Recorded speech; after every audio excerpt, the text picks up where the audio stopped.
Good afternoon, everyone. Thanks so much for joining us. We're going to give folks just a little bit more time to log in, and we will get started with today's community conversation.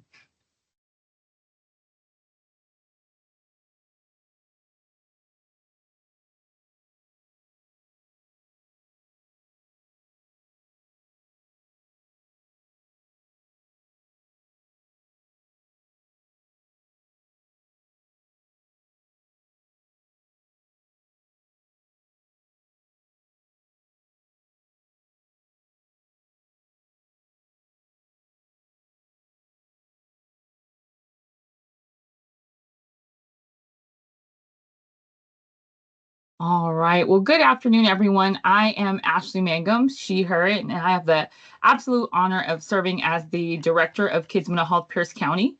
If you're not familiar with Kids Mental Health Pierce County, we are a community coalition of people and agencies here in Pierce County that are joining together to address the growing behavioral health crisis among school-age children and youth.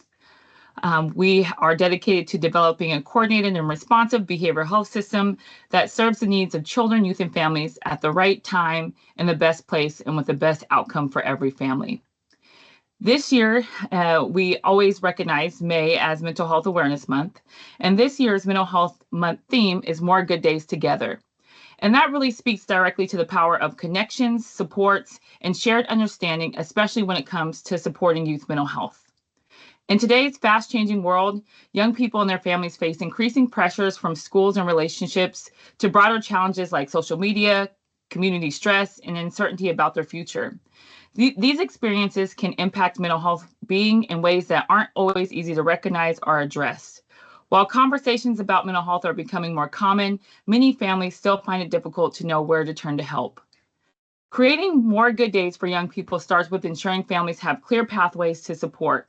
This means understanding what services are available, how to access them, and how to navigate systems of care with confidence. When families feel informed and supported, they are better equipped to respond early, seek help when needed, and advocate for their children's well-being. This training today is going to focus on finding those supports for our youth mental health in Pierce County. We want to highlight available services, improving access, and providing practical guidance for families. By strengthening our collective knowledge and connections, we can help ensure that every young person has the support they need to experience more good days together. A second goal for our training today is to highlight some of the services that have been funded by our Pierce County Behavioral Health Tax to better understand what resources are available and how to access them. So again, I want to thank you all for joining us today. Our plan is to go for 1 hour. This is going to be recorded, and so if you have to jump off, this recording will be posted to the Kids Mental Health Pierce County website within a week of this event. So I know an hour is not a very long time to have a full discussion on how to navigate behavioral health services. Many of us have worked in this field for years and still have challenges of navigating what can feel like a very, very complex system. So today we're going to just spend some time describing what the behavioral health continuum is here in Pierce County and really highlighting some of those kind of key levels of care, such as our youth mobile crisis services, what is inpatient, and what some of those higher levels of care looks like. We wanted to also highlight some important resources on how to access services, including referral pathways, things to consider, right? So one of the things that we always like to talk about is just making sure that we have the right information when we're helping to navigate families in the right direction when they're looking to explore services either for themselves or for their children. And then again, we want to also be able to highlight some of those key behavioral health programs that have been funded by our Pierce County Behavioral Health Tax. We also want to encourage you to use the Q&A feature that you can drop those questions in. We would ask that you do not ask any case-specific information. We want to be mindful of HIPAA and privacy. If you have a case-specific question, you can always reach out to myself or any of the program coordinators with Kids Mental Health Pierce County, and we're happy to help consult with you specifically on that case. But if you have any general questions, please use that Q&A feature and we can help respond either in the meeting or follow up afterwards to make sure that we can help navigate you in the right way. So I'm sure this isn't news to anyone here on this webinar today about the challenges that youth have been having over the years and the difficulties in navigating and knowing where to start and where to go when you are experiencing a behavioral health crisis. And while we've done a lot in investing in some of those early responses, we still have a lot more work to do to be able to build up that care continuum to making sure that we have access to the right level of services that includes prevention all the way through crisis, recovery, and reintegration. And so when we think about what the current state of youth behavioral health is, we have to really acknowledge that this is going to impact many of our youth and young people here in our communities. The most recent data suggests that 1 in 5 children or youth may experience a mental health disorder every year. And so when you think about that in terms of the context here in Kids in Pierce County, we know that that's going to impact a lot of our kids, and it's going to impact them differently. This does not, when we think about the access to services and how these are being impacted to our kids and families, we see that happen in a disproportionate way. We see more of our kids that are just juvenile justice involved, having a diagnosable mental health disorder, and just how it impacts differently our kids of color, our LGBTQIA plus kids, kids living in rural areas, and children and youth with intellectual and developmental disabilities. And so it's really important for us as we're thinking about the future of Pierce County and where we want to create as a community, making sure that we have services for all of our kids and at different levels, knowing that services are going to need to look different for different communities, for different individuals, and making sure that we continue to advocate, again, that all of our kids have access to the right services at the right time and hopefully as close to home as possible. So it's really important to think about when we think about the growing needs, just the access challenges that are also happening at the same time. So much so that our governor did sign an emergency proclamation in 2021, acknowledging that there is a child and youth mental health crisis in Washington state. And we continue to look at what those crises are and how do we help get on the prevention side of it? How do we get upstream to that? And so when we think about access, and I know we have many professionals here that work in schools or other settings, it's really important to note, again, just to have a overall bigger picture of what some of those challenges and difficulties are for access, particularly when we're helping to help navigate families, right? Because we don't want to help navigate them to nowhere, right? And give them resources that they may not be eligible for due to their age or insurance or their diagnosis. And so again, having a general idea about some of those limitations can really help us all be stewards of the resources and making sure kids get to the right resource at the right time.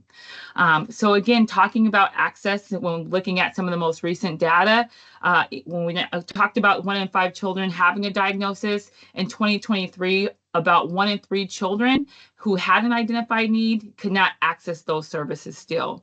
And that's even lower for our youth that have a diagnosed substance use disorder, and looking at our kids who are accessing the emergency department for services, not receiving that immediate follow-up care that's needed after a behavioral health crisis.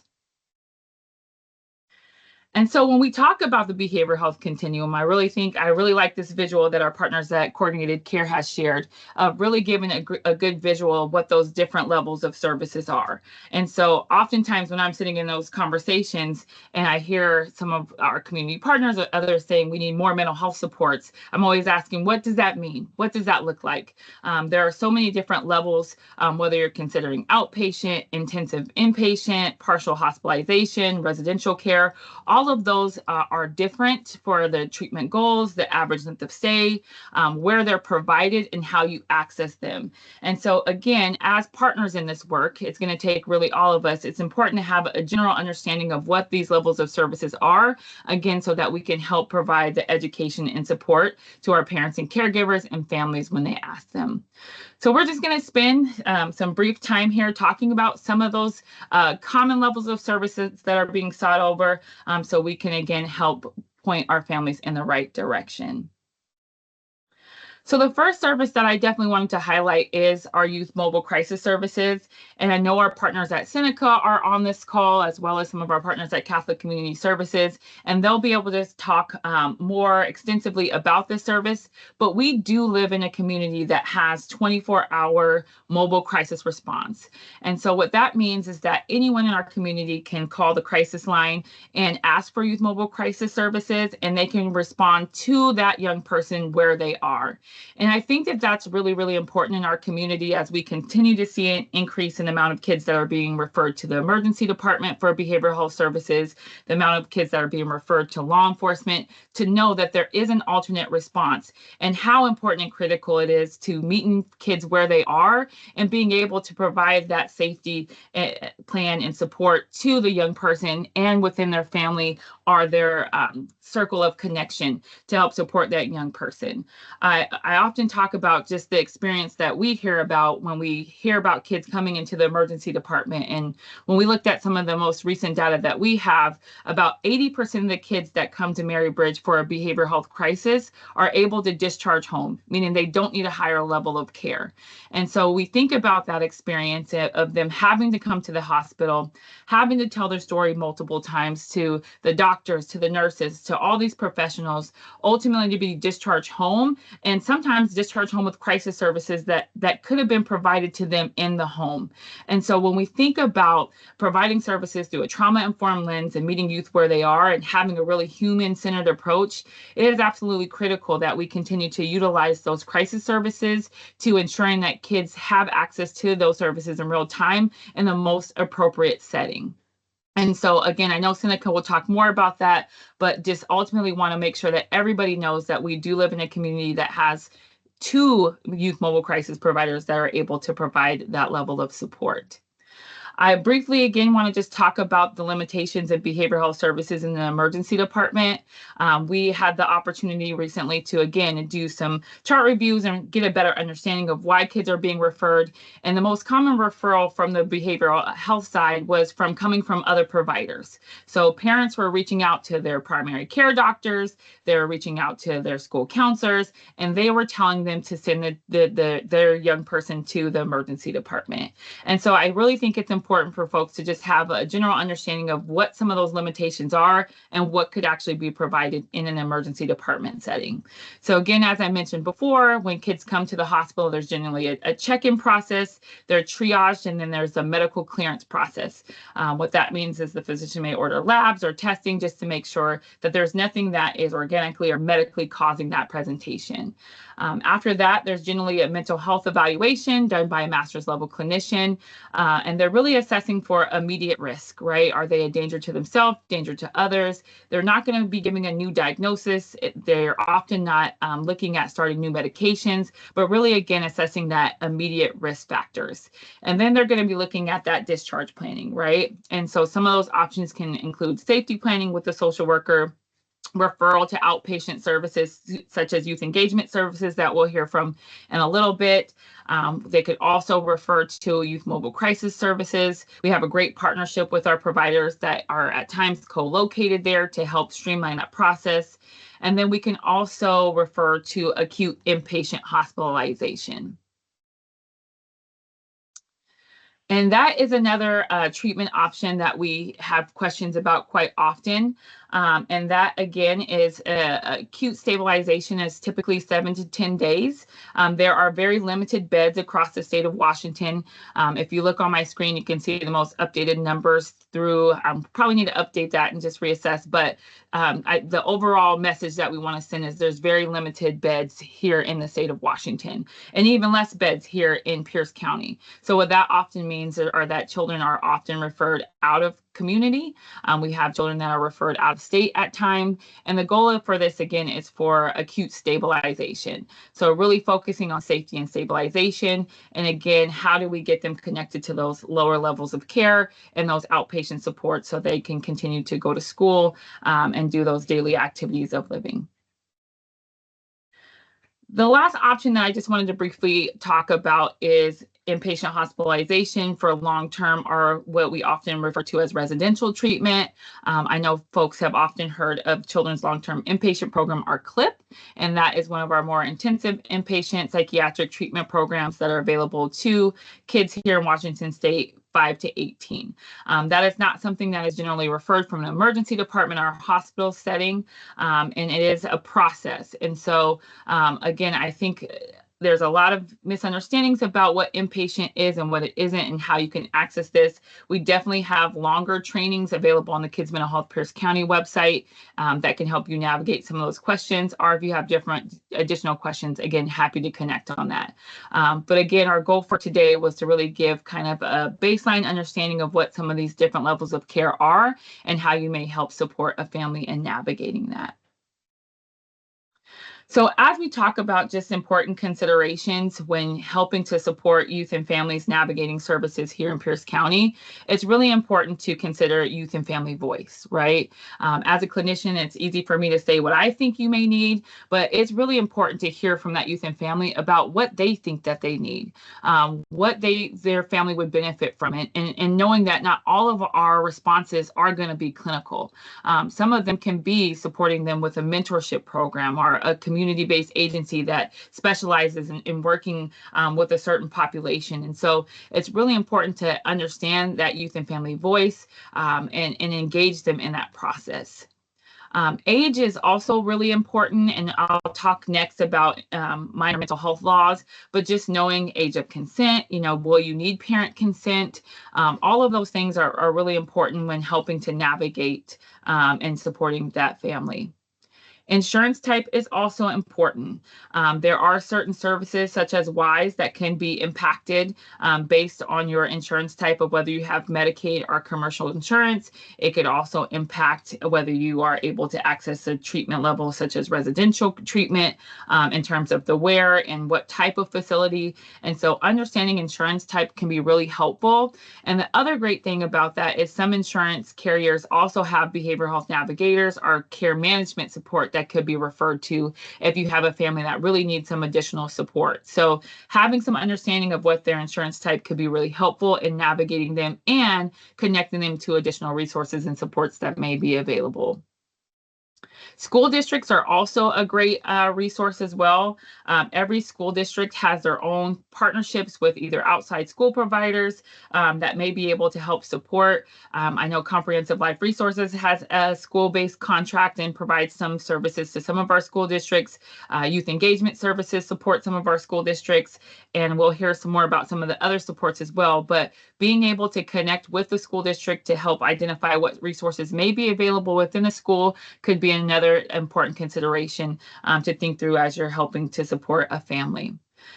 Again, we talked briefly about what type of mental health provider do you need. Again, taking that youth and family voice into consideration, thinking about, could this be telehealth or does the family really want in-person support? All of those things are really important and also leads to the point of accessibility. We want to make sure that families can actually access the services that we're referring them to. And we know with some family circumstances that could be really, really difficult to do if both parents are working Monday through Friday and the only time that they could do is an evening appointment. How does that look like for the family and how we could support them and getting a service to them, or how do we get creative and think outside the box to be able to support that family? So we really want to just have some of these things into consideration, again, as we're helping to navigate families in the right direction when they're looking to access behavioral health services. So just some important things to consider, again, how kids are able to access mental health treatment here, not only in Pierce County, but the state of Washington. There's a few different entry pathways. The first is adolescent-initiated treatment, which essentially says that 13 is the age of consent. So if you are 13 and older, you are able to access behavioral health services without that parental consent, and that is referred to as adolescent-initiated treatment. The second thing that we have here in the state of Washington is what we call family-initiated treatment. And I'm only going to spend a brief amount of time talking about this, but the Healthcare Authority did just roll out a full training. It's self-paced, and you can definitely take that training, and we have an additional training on our website if you're interested about this more. And so what this essentially means is that if a young person meets criteria for services, so they still have to meet that medical necessity, a parent could consent on their behalf. And the intention of this is to give opportunity for engagement with that provider. Oftentimes we hear young people being resistant to services, and historically that has just closed the door. This allows us to actually have some sessions with that provider with the parental consent, and they're able to hopefully be able to engage that young person into consenting into treatment. And that is referred to as family-initiated treatment, or FIT. And that could be applied to both outpatient and inpatient treatment options. And then the last pathway is involuntary treatment. You might have heard it as ITA.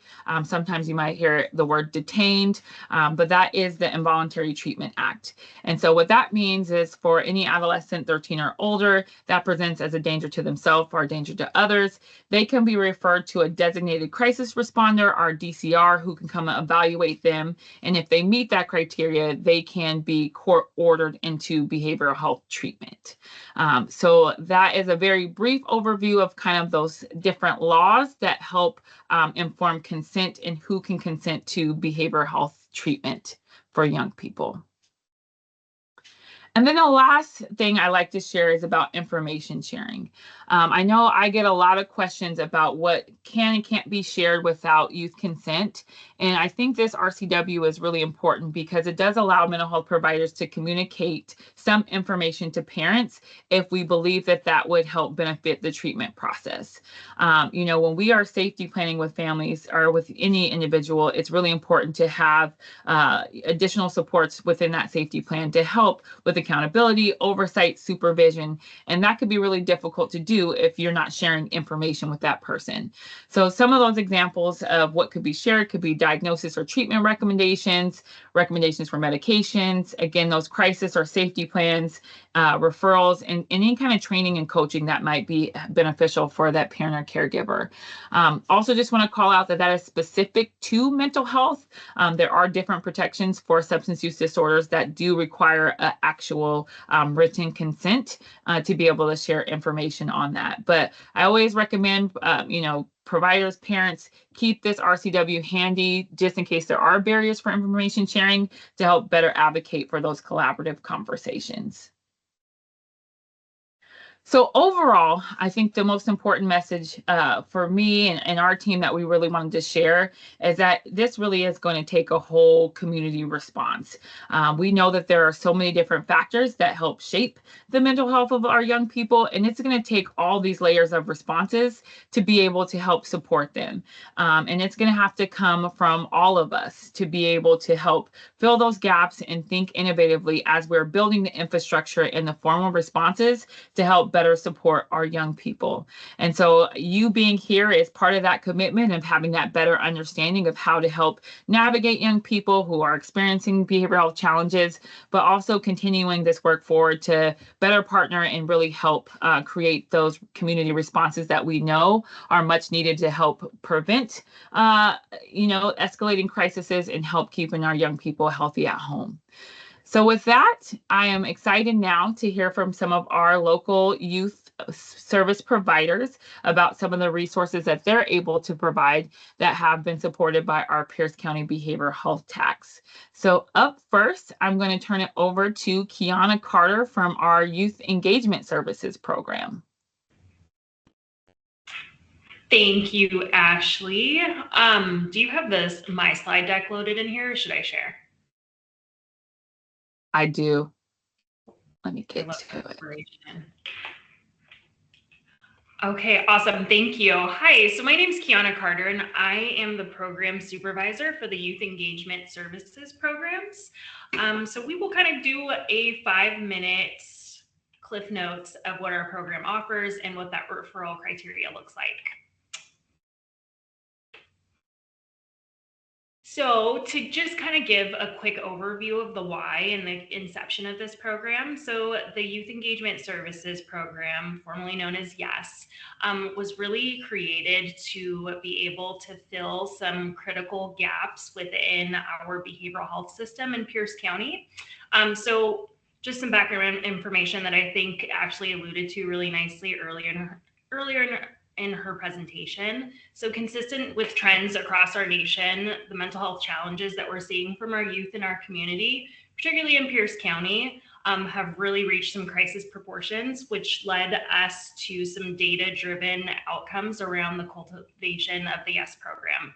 So really, the YES Pierce County program's design is to improve care coordination across our behavioral health system, increase access to timely behavioral health support for youth that are seen at a multi-care emergency department for a behavioral health related encounter, and really try and catch these youth pretty quickly after that ED encounter.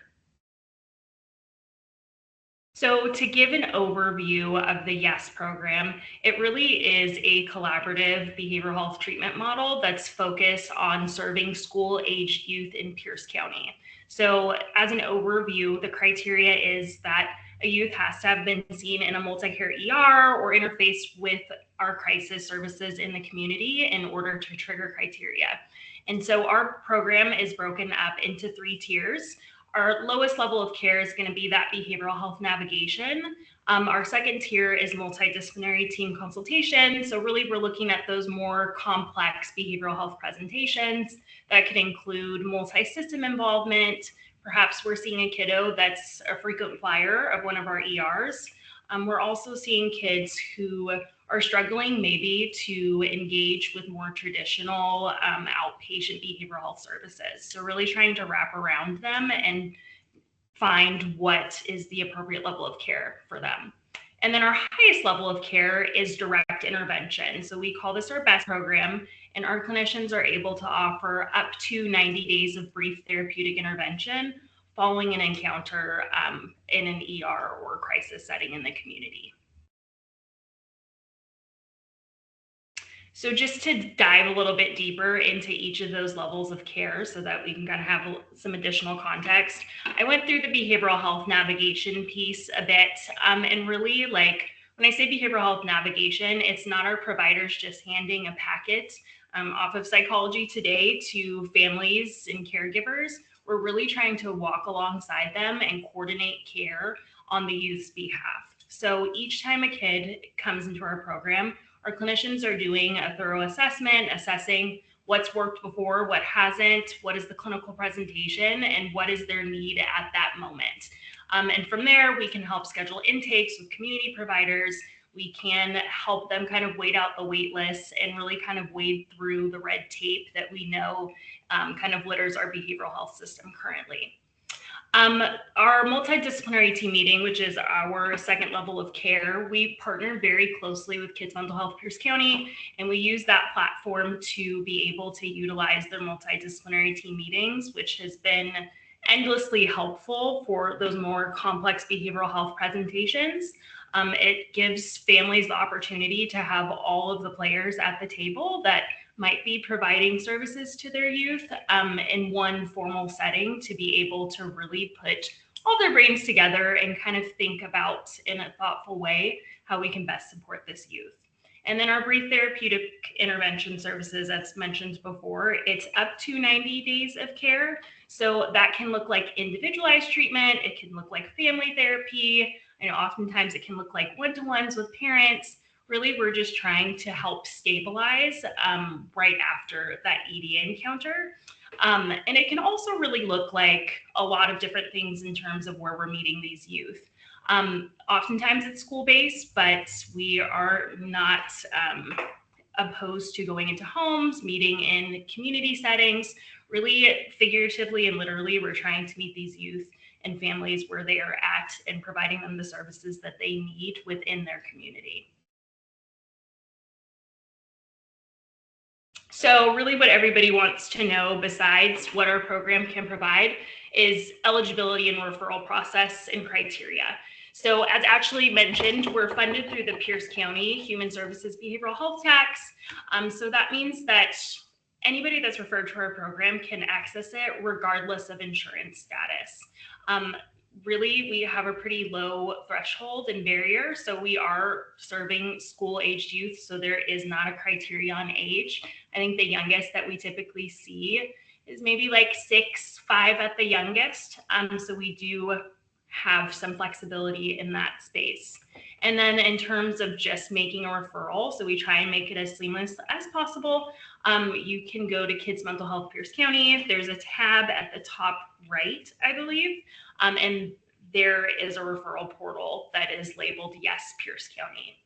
And also, I will have Ashley share out these slides. So please, if you think that there is a youth that could benefit from our services, or you think might meet criteria, or you just want to staff the case, I am always a resource, and I'm happy to staff to see if we can support those needs. Thank you. Thank you. Thank you, Kiana. All right, next we're going to hear from our amazing partners at Behavior Bridges. Jonathan. Yeah, hi. Let me just pull up my slides really quickly.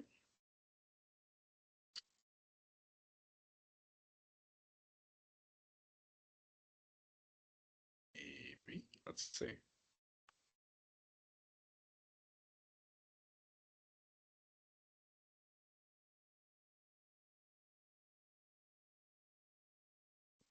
Wouldn't be a good webinar without a couple technical difficulties. There Absolutely. we go. Okay, perfect. My name is Jonathan Ojeda. I'm here for Behavior Bridges. We also received some funding through the behavioral health tax that we're very grateful for.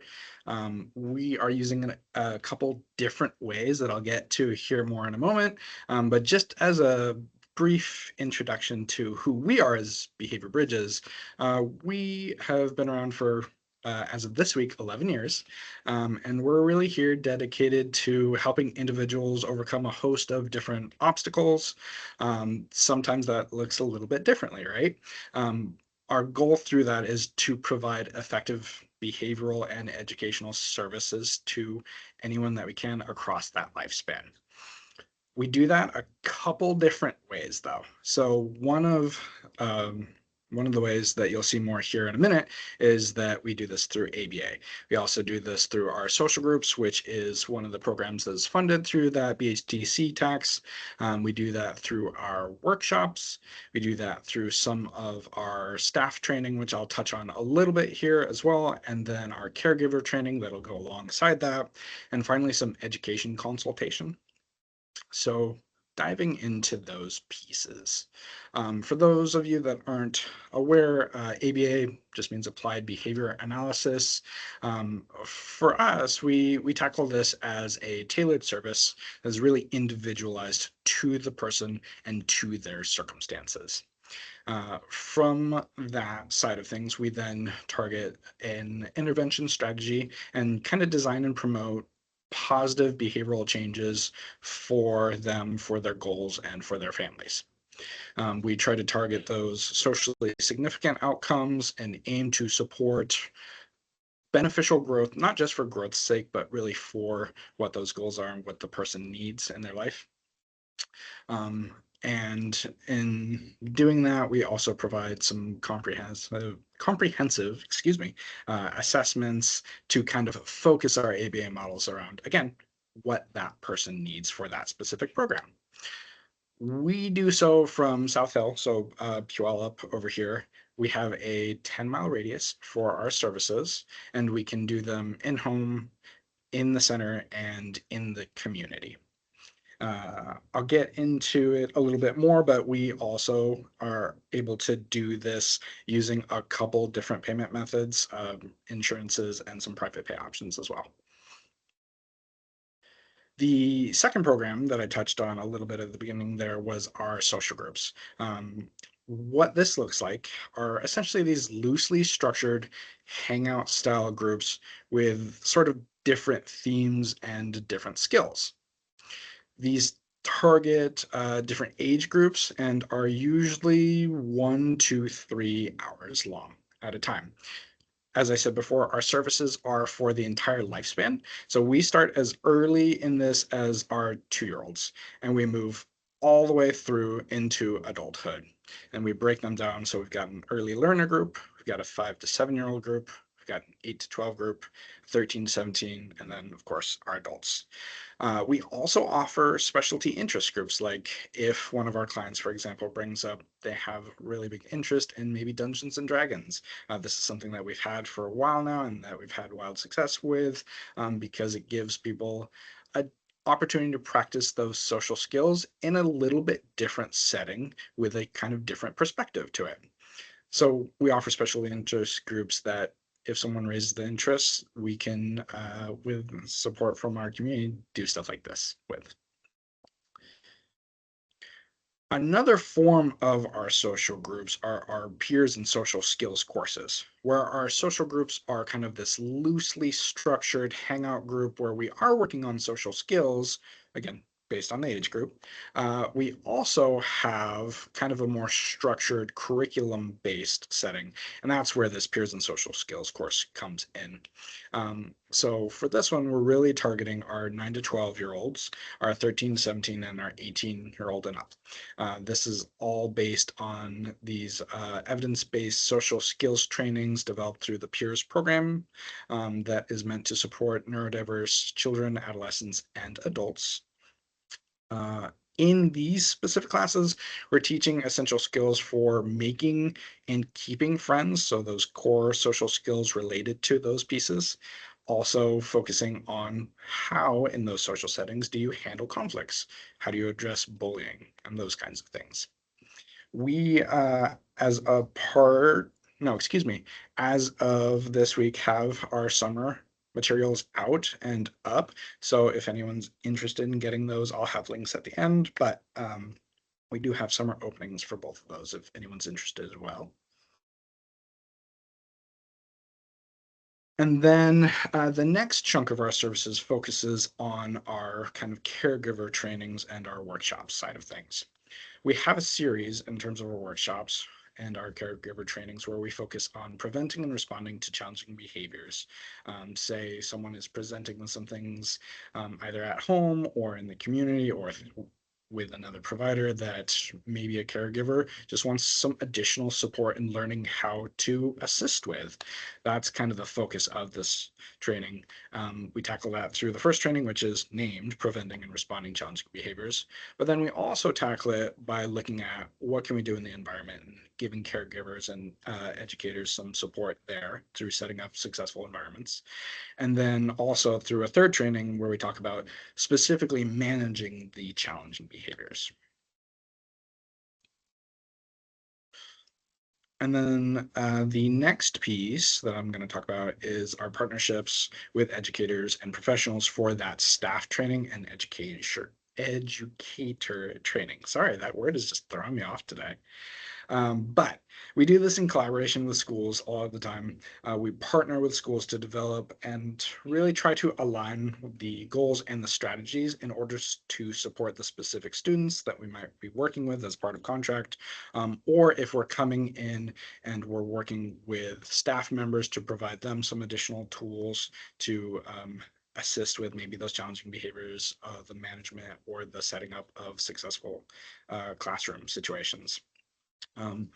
Usually some of this process entails working with an FBA or maybe working with a BIP, but we are also able to do that through just training the staff to assist with those different situations.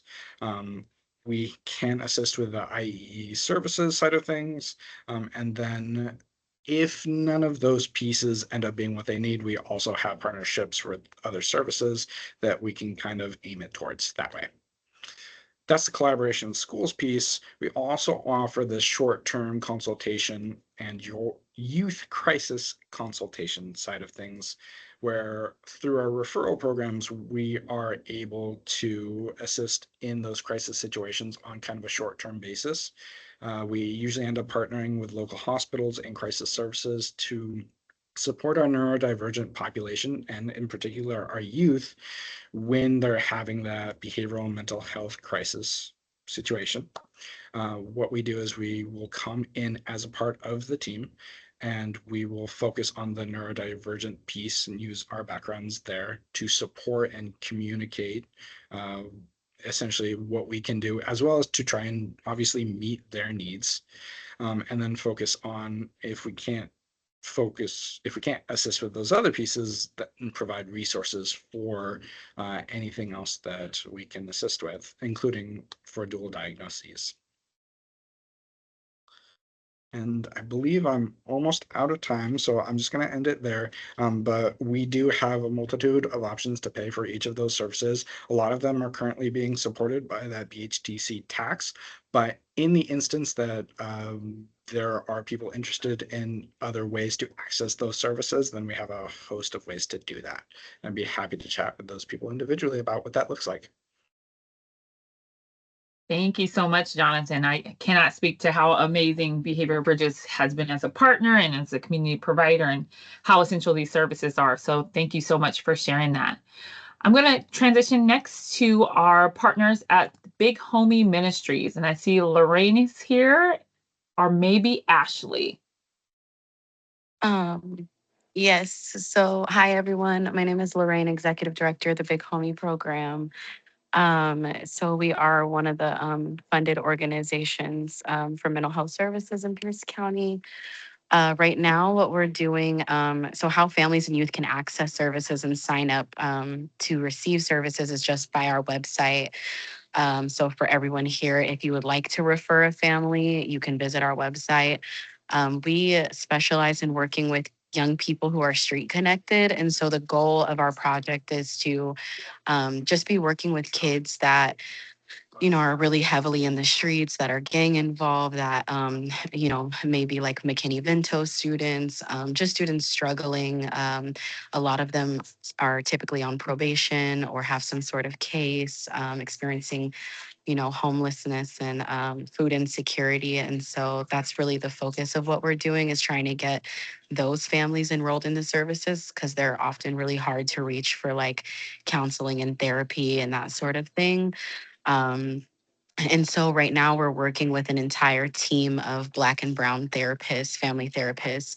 And so we're going into the schools, we're mentoring, because that's what we do. But then also therapists are coming into our weekly school program. So every single week, those therapists are coming and they're running the groups with us, and they're integrating like play therapy and like just different skills inside of our curriculum. And then are supporting us with like early screening tools and things like that. We typically take our kids like camping every year. So this year we're taking about 40 students out to Camp Sisyphus, and the therapists are going to be able to go with this funding. They aren't disclosing like who clients are, but they are there just to be supportive adults in the environment, and like to the community and population we work with. They're there to introduce that therapy is okay, and to dismantle some of the stigma around that, which we often find with some of our young people. Their families don't want to do it. So far, we've been pretty successful getting some of our moms to go to therapy and get their young people, their kids, into it. So we're just at the start of things. But yeah, that's what it looks like. And our counselors and therapists are offering like on-site counseling at the school. So they're meeting with kids and coming to the schools, and then they're doing virtual therapy, as well as helping families navigate insurance requirements.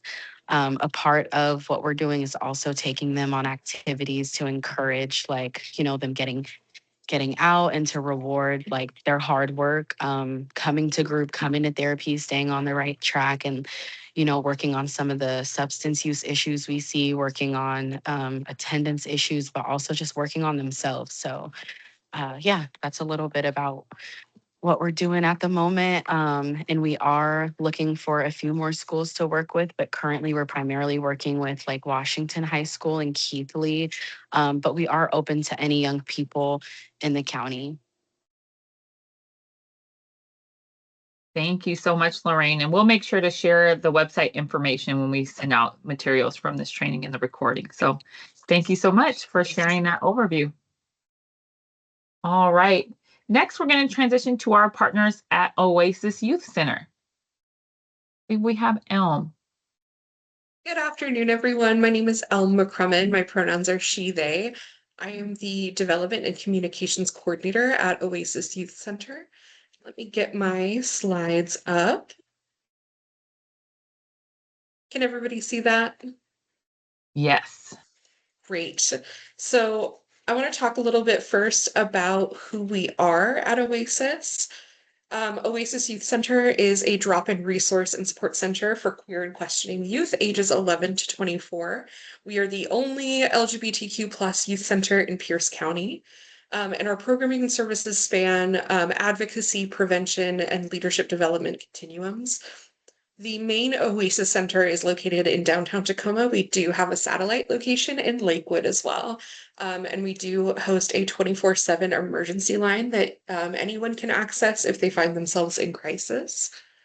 Our services include, we have a ton of services. They include free haircuts, gender affirming resources, mental health vouchers, and referrals, emergency financial assistance, bus tickets, referrals to housing, education, and employment programs, and other legal resources. And I want to touch a little bit more on our mental health voucher program. So this is a resource that Oasis provides to connect youth with queer competent therapists and assist with the costs associated with care. Within the mental health voucher program, youth are able to select their own therapist that they want to work with from a booklet of several therapists that we have on roster. The vouchers are good for a $160 session. So it eliminates all cost for the youth. They also do not require an insurance policy. They can go without insurance. These therapists are doing it out of the goodness of their hearts. And we are offering youth 2 vouchers a month with no maximum that they can engage with in a year. We also have drop-in programming. So we have programming for 30 hours weekly. Mondays are our youth council and bridge builders. These are youth council is a wonderful program for youth who want to get more involved in leadership at Oasis. Tuesday is Cutie Pop, which stands for Queer, Trans, and Intersex People of Color. This is a dedicated space for youth of color to come in and talk about the complexities of intermingling identity factors. We also have on Wednesday Project 13, which is for our 11 to 13-year-olds, and Lakewood Satellite. Thursdays we are open 4 to 10 p.m. Same with Fridays and Saturdays. We have rotating programs these days that coincide with youth interests like Dungeons and Dragons, like video games, and other art programming as well. Ways to connect with us, we have our Oasis email here, our website, and our Facebook and our Instagram. Youth are able to come in as young as 14 without parental permission. If they are 13 and younger, they will need to have parental involvement to become part of Oasis, and will need to go through our Project 13 program first. But youth upward of 14 are able to come in whenever our drop-in programming is happening and complete an intake form to receive services, as well as get a referral to our mental health voucher program. Thank you so much. Thank you. It's an absolute tremendous resource, and glad to know more about that. For the sake of time, we're going to keep it rolling, and next we're going to hear from our partners at Seneca. Hi, Ashley. Would you like me to share my slides? I can do that if that's easier. Whatever works best for you. Okay, let's see. Let me just pull them up here. Well, let's see if I can figure it out. If not, I do have them loaded and ready to go. Try one more thing.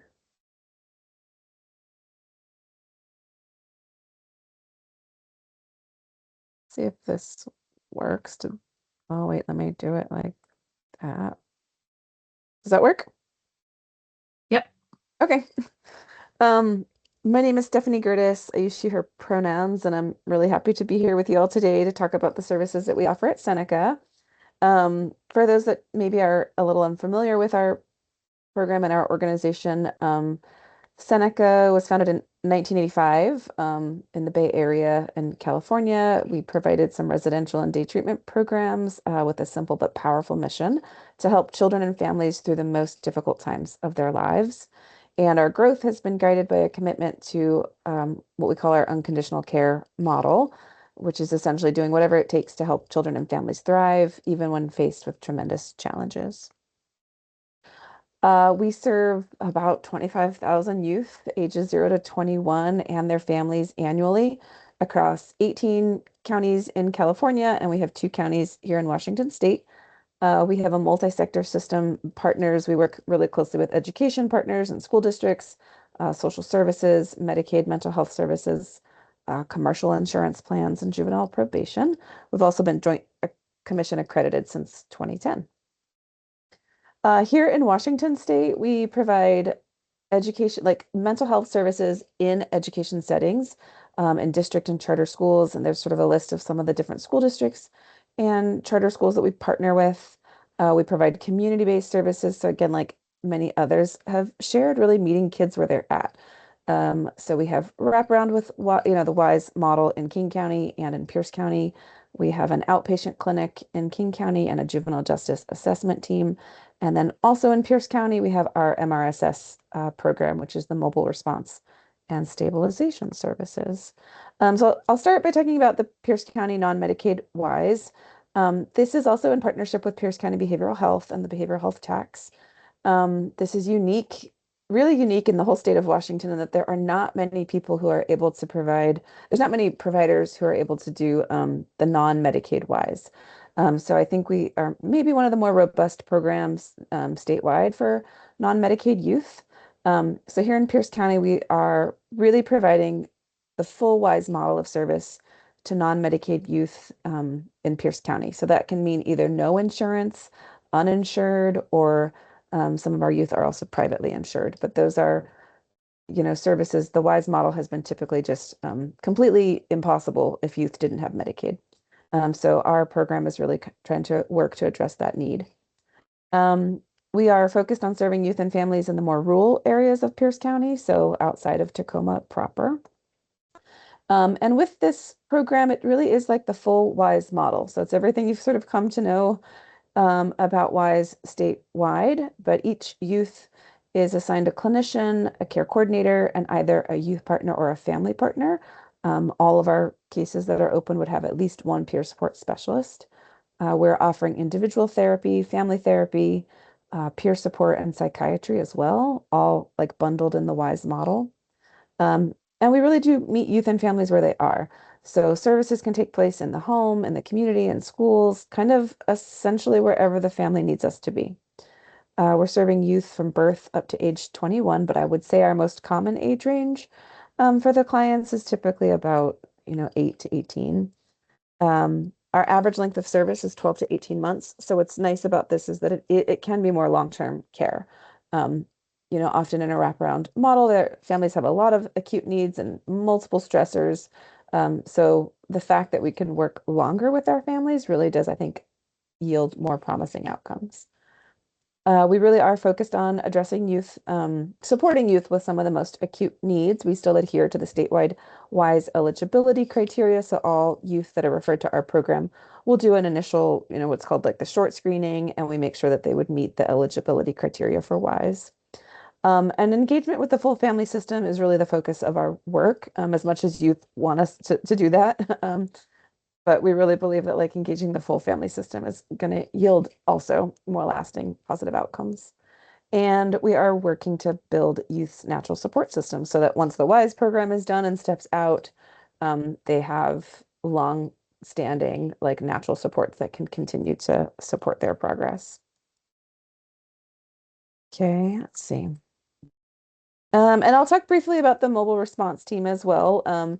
This is a kind of newer program at Seneca, maybe just over the last couple of years, but for folks that are familiar with the crisis services in Pierce County for youth, Seneca has come on board as a second provider for the 24/7 youth mobile response. So in our mobile response team, we serve all of Pierce County. The referrals are coming in through Crisis Connections. So Crisis Connections does a really balanced job of sort of assigning one call to CCS, then the next one to Seneca. So you can get either CCS or Seneca responding to a crisis call. It's 24/7. It's in person. It's always a team of two. And so we would meet anywhere in the community that folks need us to be, schools, homes, hospitals, parks. If we can find the location, then we'll be there. And the goal is to provide that like in the moment crisis de-escalation. We can do further assessment and as well as like resource planning and safety planning. Any youth that gets served through our mobile response team also gets up to 72 hours of follow-up for daily connection, daily assessment, and then further connection to resources. And in this team of two, there's always a clinician or a crisis counselor and a peer support that are responding in person to calls.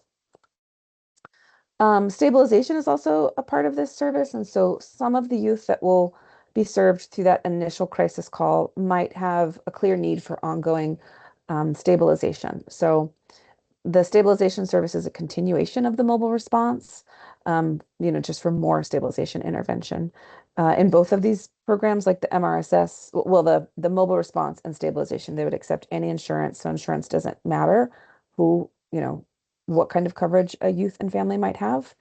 And there is up to 8 weeks of stabilization service offered through this program. And again, it's a clinician and a peer partner that are meeting with the family and the youth on a weekly basis. And the goal is to really co-create the goals towards stabilization post-crisis. Sort of services beyond MRSS, I've already kind of talked about this, but Seneca does many other things, and this is just a short list of a few of those. But if there's ever questions about any of our services in more detail, or you'd like to make a referral, we have our number here, and the best way to make a referral is to just email that email address there. And then we've got our executive director's email as well here in case there are further questions. But that's it for Seneca. Thank you so much, Stephanie, for sharing those resources. I know we're coming at the end of our program. So again, if you have to jump off, we know and understand this will be recorded and posted to the Kids Mental Health Pierce County website. Lastly, we want to highlight one more amazing resource. This is not a program that was funded by the behavioral health tax, but provides a very critical resource here in Pierce County. So definitely wanted to have the opportunity to hear from our partners at Kids and Family Counseling. And I believe we have Andy Song here to share more about their program. Thank you so much. Are you guys able to see the PowerPoint? Not yet. Oh.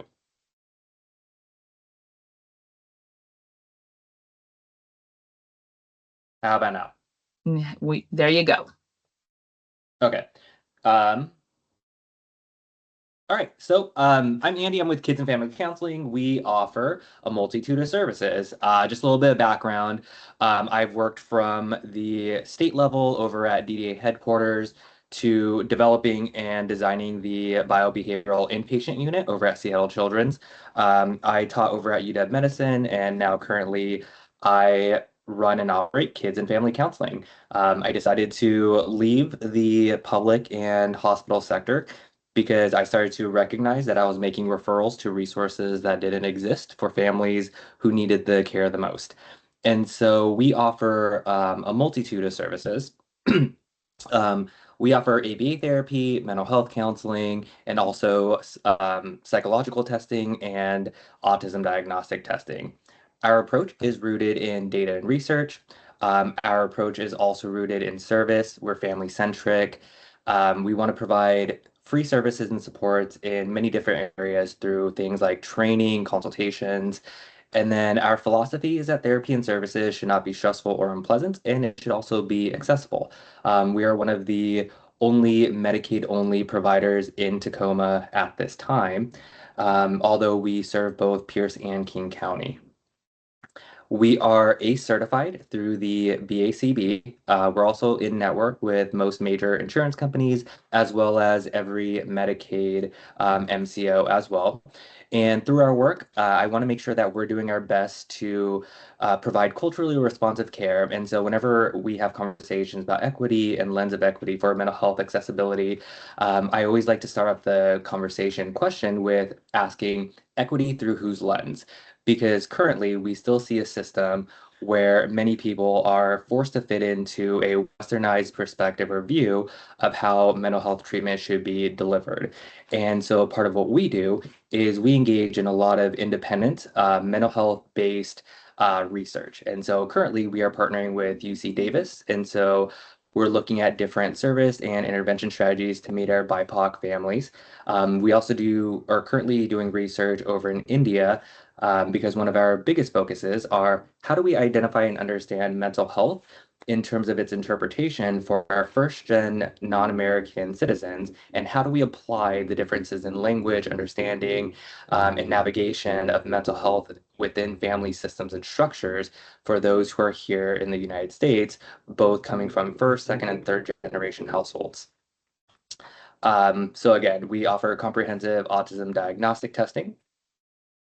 We also have a team of mental health therapists. We specialize in things like ACT, EMDR, brain spotting, and then making sure that our clinicians all train and competent in providing more cross-culturally and culturally relevant care. We also do ABA. We have 2 centers currently, one in Tacoma and one in Duval. We also provide community-based services. So we go into the homes and into the schools to work directly with the kids and their families. And then lastly, we also do social groups. We think that therapy, interventions, and behavior support should go beyond just the clinic or household setting. And so with our social groups throughout the year, our teens and those who are less impacted by their autism diagnosis will work on skills throughout the year. And then every spring break, we go on a trip. This year, we took our kids to San Francisco. Last year, we went to Disneyland. The year before that was Vegas. And so we really want to make sure that we're taking the learning and the understanding and the benefits of ABA and mental health counseling outside of the clinic and helping our communities really generalize and apply the skills that they're learning in real world settings. And so as we continue to develop and grow, we do our best to try to reduce as many barriers to these types of programs as possible. And so, as mentioned, we do take commercial insurance, private insurance. We also offer a lot of pro bono work when it comes to diagnostic testing to ensure that if that's the biggest barrier for a family to receiving these services, then we're willing to meet the family with where they're at. And if you'd like to contact or get in touch with more of our services, you can go to our website, kidsandfamilycounseling.com. That's also my direct email and also my number. Feel free to call or text. If you get crazy, I'm gonna have to revert back to email. So please utilize the text sparingly. Otherwise, we try to respond within the first 24 to 48 hours. And hopefully we can hear from the community to see what other programs and gaps in services are missing. Thank you. Thank you, Andy. Such another great, amazing resource. I want to thank all of our participants and partners today for sharing their amazing work. I encourage you to connect, look more, check out their websites, really help collaborate and share information about these resources. Again, wanted to remind folks that your team here at Kids Mental Health Pierce County is also a resource to you. If you have any case-specific questions that you'd like to highlight, we're happy to connect with you and share those supports. And so you have that contact information on your screen. So with that, thank you all again for being here and investing your time and learning more about how to help support youth and families navigating behavioral health supports here in Pierce County. And we'll make sure to share this to our website. And thanks again and have a great rest of your day.